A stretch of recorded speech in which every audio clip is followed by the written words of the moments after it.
窓の外には宝石を散りばめたような東京の夜景が広がっています。地上から数百メートル、ここは何不自由ない成功者の城です。佐藤さんは深いアンダクイスに体を預け、冷え切った緑茶を一口含みました。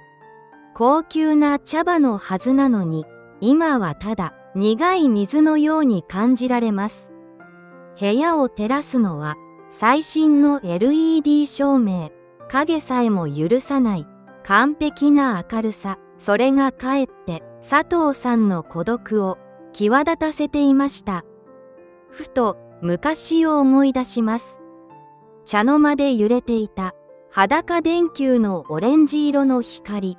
あの頃の部屋は狭くて暗くて、でもずっと暖かかった。静寂を破るように自動ドアが開く音、長男の賢治が入ってきました。彼は腕時計を気にしながら、父の顔を一度も見ず、タブレットを操作しています。父さん、例の遺言書の件ですが、顧問弁護士から連絡がありました。今のうちに整理しておかないと、相続税対策が大変なんです。佐藤さんはゆっくりと目を閉じました。体調はどうだと聞かないのか、賢治は短く鼻で笑いました。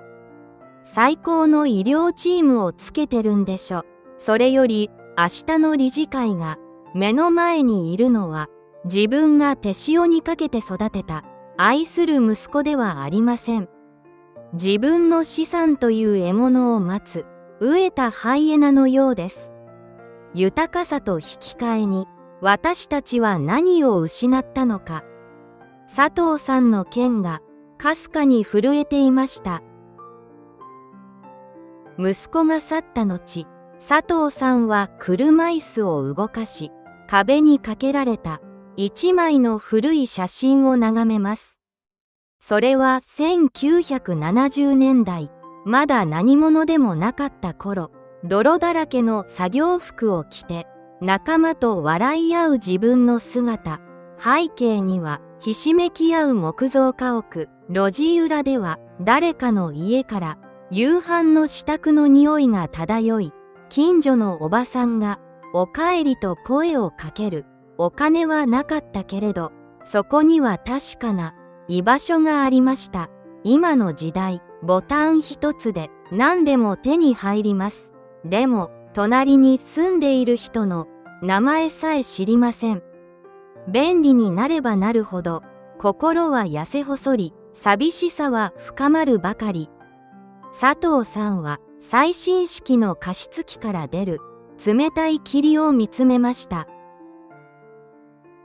夜が深まり、ビル全体が眠りにつく頃、佐藤さんはリビングに移動しました。ふと廊下の方からかすかな音が聞こえます。規則正しいシュッシュッという音、そして花の香りがふわりと漂ってきました。この時間は誰もいないはずです。誰だ？佐藤さんは声を絞り出しました。返事はありません。ただ暖かい光が廊下の角から漏れています。そこには一人の女性が膝をついていました。彼女は何をしているのでしょうか。冷たい鋼鉄の城に迷い込んだようなぬくもり、それがすべての始まりでした。果たして彼女は私に何を教えてくれるのか。車椅子を止め、息を殺して見つめます。廊下の隅で膝をついているのは、色あせた作業服を着た一人の女性でした。彼女は誰も見ていない夜中に床の汚れを手作業で拭き取っています。機械を使えばすぐ終わるはずなのに、彼女の指先はまるで愛する人を撫でるかのように丁寧で穏やかでした。佐藤さんの存在に気づくと、彼女は慌てて立ち上がり、深く静かに頭を下げました。驚かせてしまい申し訳ございません。その声は鈴の音のように優しく響きました。なぜそこまで手で磨く必要がある？佐藤さんの問いに田中さんは少し恥ずかしそうに微笑みました。この床は会長が歩まれる道ですから、明日会長の心が少しでも晴れますようにと、ただそれだけでございます。佐藤さんは言葉を失いました。自分の財産を狙う家族や部下たち、彼らから聞くのは数字と欲の言葉だけ。しかしこの名もなき女性は見返りも求めず、1円の得にもならない祈りを捧げていたのです。それは佐藤さんがずっと探し、今の時代が捨て去った誠実という名の古い宝物でした。田中さんは小さな水差しを取り出し、廊下の隅にある一輪挿しの花に水を注ぎました。古いやり方ですが、花も人も声をかけてあげると元気になる気がして、その瞬間、佐藤さんの鼻孔を懐かしい香りがくすぐりました。それは幼い頃に過ごした古い家の中、青々とした畳の匂いと母が入れてくれた番茶の香り。あの頃、私たちは不便で決して豊かではなかった。でも隣の人が風邪をひけばお粥を届け、悲しいことがあれば共に涙を流しました。今の冷たいオフィスに田中さんの存在は一筋の陽光のように暖かく差し込んでいました。あなたの名前は？佐藤さんが尋ねると、彼女は静かに田中と申しますと答えました。彼女の指は洗剤で荒れ、ひび割れていました。それでもその手は世界で一番美しく尊いものに見えました。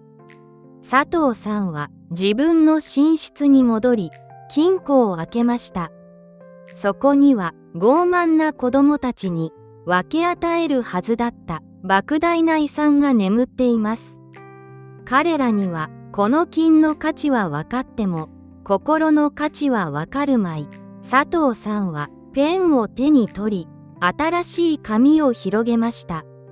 深夜の静寂の中、一人の老人の孤独な戦いが始まろうとしています。果たしてこの決断がどんな嵐を巻き起こすのか。静かな朝を切り裂くように怒号が響き渡ります。長男の賢治と派手な毛皮に身を包んだ長女の美智子が土足同然で踏み込んできました。父さん、これはどういうこと？弁護士から聞いたわよ。遺言書を書き直したって。彼らの手には偵察で見つけた深夜の清掃記録がありました。こんな卑しい清掃員に私たちの取り分を渡すなんて正気とは思えないわ。佐藤さんは静かに目を閉じ、深く重いため息をつきました。彼らが心配しているのは父の余命ではなく、分け前の数字だけ。ちょうどその時、夜勤明けの田中さんが忘れ物を取りに戻りました。あなたね、父をたぶらかしたのは。美智子が鋭いヒールを鳴らし、彼女に詰め寄ります。いくらくるめば消えてくれるの？貧乏人の分際で大きな夢を見たものね。田中さんはただ地面を見つめ、震える手でエプロンを握りしめました。私はただ会長の心が安らげばと。黙りなさい。賢治が彼女の手から小さな水差しを奪い、大理石の床に叩きつけました。ガシャンという音が佐藤さんの心の中で何かが壊れる音と重なりました。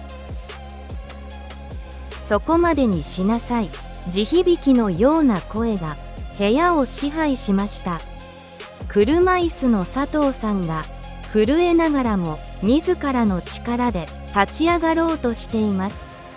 お前たちが言ういやしいとは一体誰のことだ？泥にまみれて働き、誰にも見られずとも花に水をやるこの手か？それとも親の死を待ちわび死肉を漁るお前たちのそのきれいな手か？佐藤さんの瞳にはかつて荒波を越え会社を築き上げたあの頃の鋭い光が宿っていました。子供たちはその迫力に押され言葉を失い後ずさりしました。子供たちが逃げ去った後、部屋には重苦しい静寂が戻ってきました。床に散らばったガラスの破片、それは偽りの家族関係の慣れ果てのようです。佐藤さんは力なく椅子に座り、田中さんにそっと手を差し伸べました。すまなかった。今の日本はいつからこんなに冷たくなったのか。田中さんは破片を拾い集めながら静かに首を振りました。いいえ、会長、冷たいのは世界ではなく、ゆとりを失った心です。佐藤さんは窓の外を見つめました。遠くに見えるかつての建設現場、そこには今の彼らが忘れた何かが埋まっているはずです。決戦の日はもうすぐそこまで来ていました。重厚なマホガニーの扉が開き、冷たい空気が流れ込みます。本社ビルの最上階、そこには黒いスーツに身を包んだ親族たちと顧問弁護士が息を潜めて座っていました。中央の車椅子には佐藤さんが酸素吸入器をつけながらもまっすぐな視線を崩さずに座っています。傍らには一人の女性、いつもの作業服ではなく地味な紺色のスーツを着た田中さんの姿がありました。静粛に弁護士の声が静まり返った室内に冷たく響き渡ります。これより佐藤健一会長の最終的な遺言書を公開します。親族たちの目が一斉に獲物を狙う獣のように光りました。全財産及び自社株のすべてを田中由美氏に譲渡する一瞬の静寂の後、悲鳴のような怒号が会議室を揺らしました。ふざけないで。美智子が椅子を蹴り飛ばし、顔を真っ赤にして叫び声を上げます。こんな女に何ができるの？血のつながりもないただの清掃員よ。検事も机を叩き弁護士に詰め寄ります。無効だ。父は正気じゃない。認知症の疑いがある裁判だ。醜い争い、むき出しの強欲。佐藤さんはその光景を悲しげに見つめていました。彼らには金の重さは見えても金の出どころが見えていないのです。佐藤さんは震える手でマイクを握り静かに語り始めました。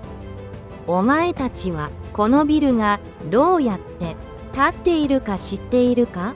華やかなロビーや高い役員室だけがこのビルのすべてではない。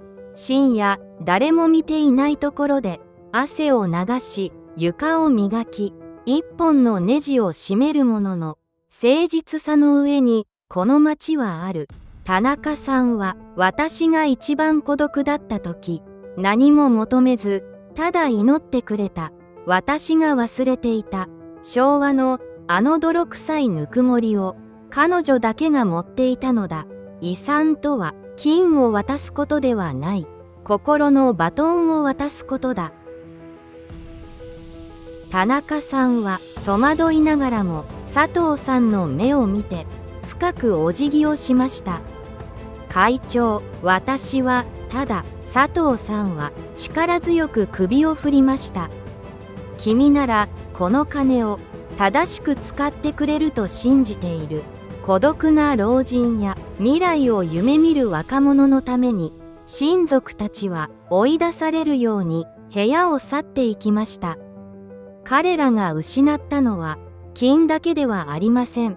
最も大切な人の信頼を失ったのです。佐藤さんの頬を一筋の涙が伝います。それは長い戦いを終えた老いた志士の安堵の涙でした。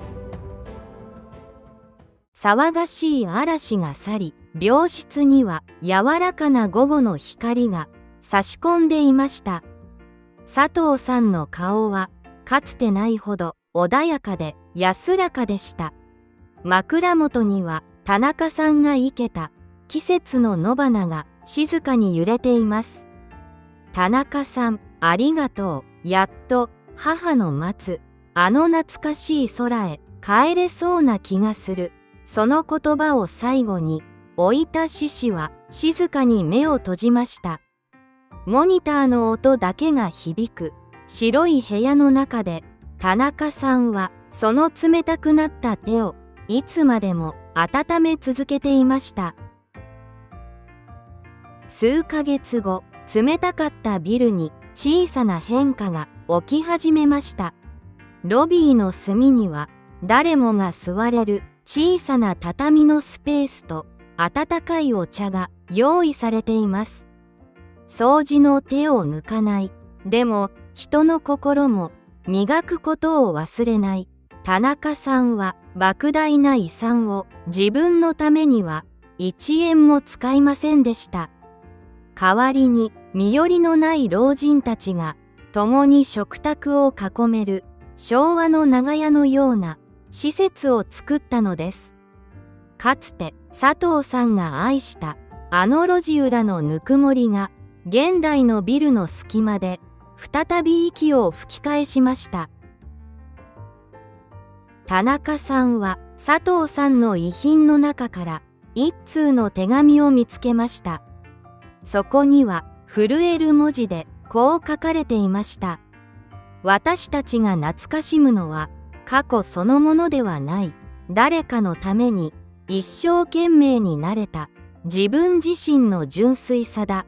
便利さは人を孤独にし、豊かさは人を傲慢にする。